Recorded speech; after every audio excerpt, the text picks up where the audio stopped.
Breve historia de Palos de la Frontera. Excelentísimo Ayuntamiento de Palos de la Frontera. Otros marinos de Palos.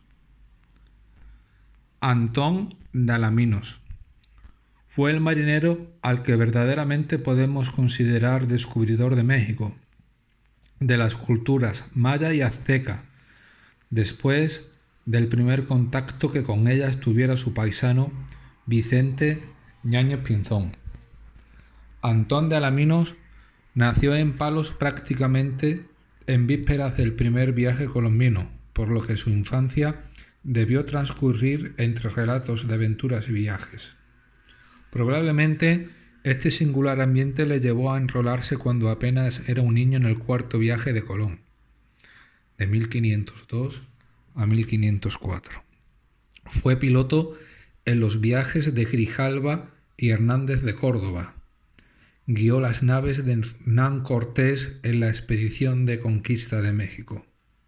Era el más experto navegante de esos mares, descubridor de la corriente del Golfo de México.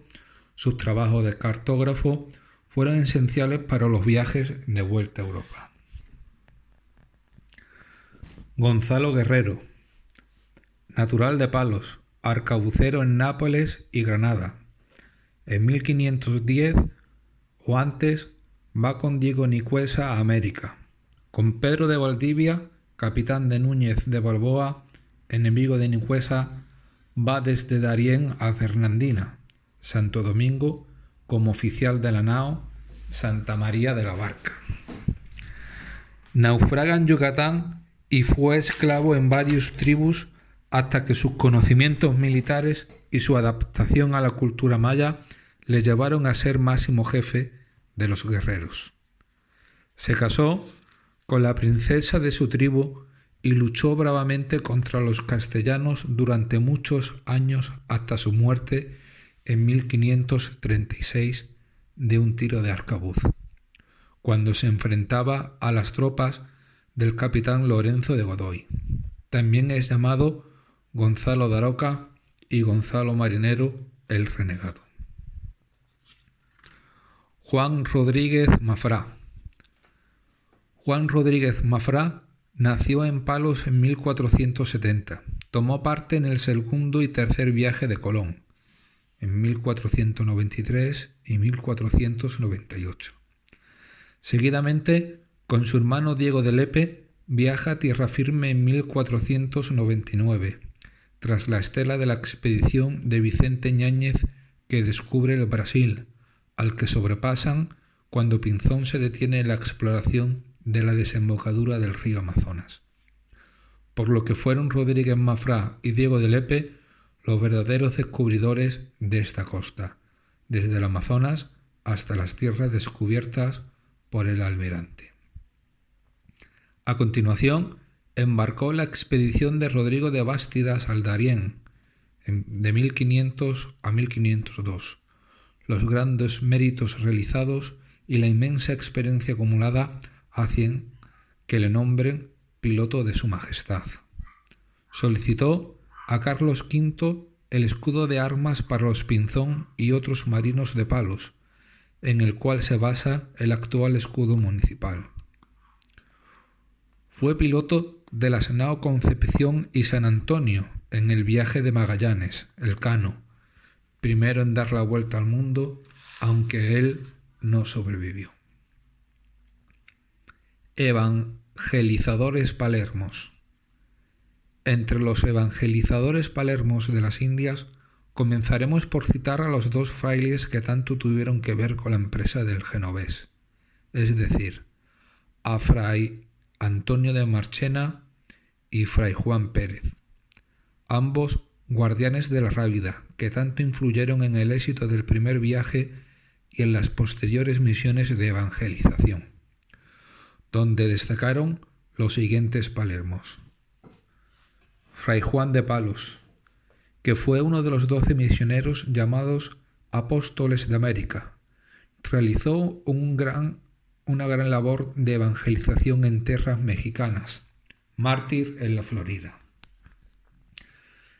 Fray Juan Cerrado, hijo de Lucas García y de Marina de Triana.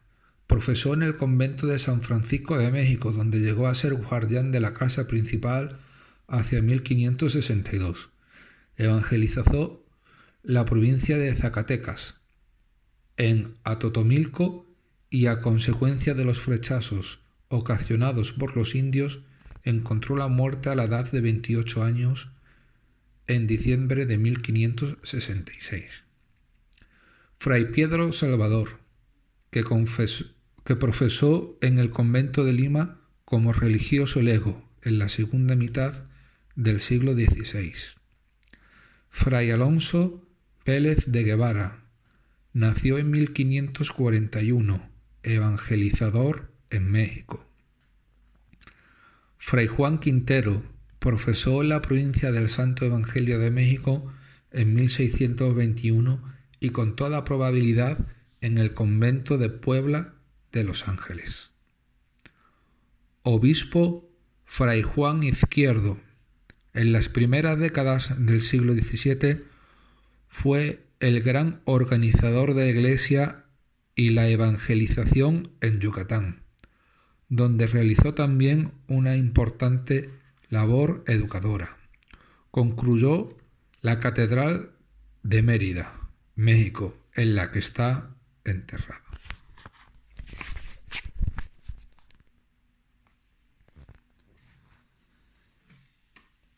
La decadencia de Palos de la Frontera.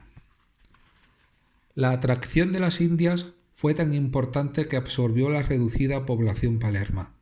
Los armadores y marinos más capaces e intrépidos emigraron a América o a Sevilla, que monopolizaba el comercio indiano.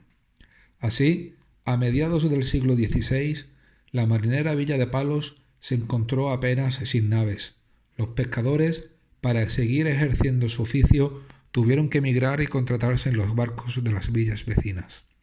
La población había descendido de forma importante y, sin embargo, la presión fiscal se mantuvo, por lo que cada vecino hubo de pagar más, originándose un círculo vicioso: emigración, presión fiscal, que acabó despoblando la villa casi por completo.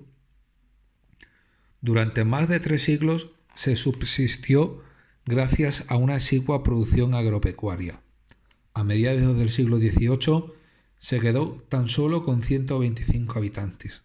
Afortunadamente, a finales de esta misma centuria, algunos inversores catalanes, entre los que cabe destacar a don Antonio Bueno, se dedicaron a la explotación vitivinícola de sus tierras, lo cual originó un lento pero constante crecimiento de la población, que no alcanzó las cifras precolombinas hasta mediados del siglo actual. Desde entonces se crece a un ritmo bastante acelerado, gracias a la industrialización y sobre todo al cultivo del famoso fresón de Palos, que se exporta a gran parte de la Comunidad Económica Europea. La conmemoración del 5º centenario del descubrimiento de América ha servido de acicate para una importante mejora en las infraestructuras, con notables logros en urbanismo, servicios, restauración del patrimonio histórico-cultural e inauguración de nuevos y atractivos lugares que complementan a los más genuinos monumentos de la hispanidad.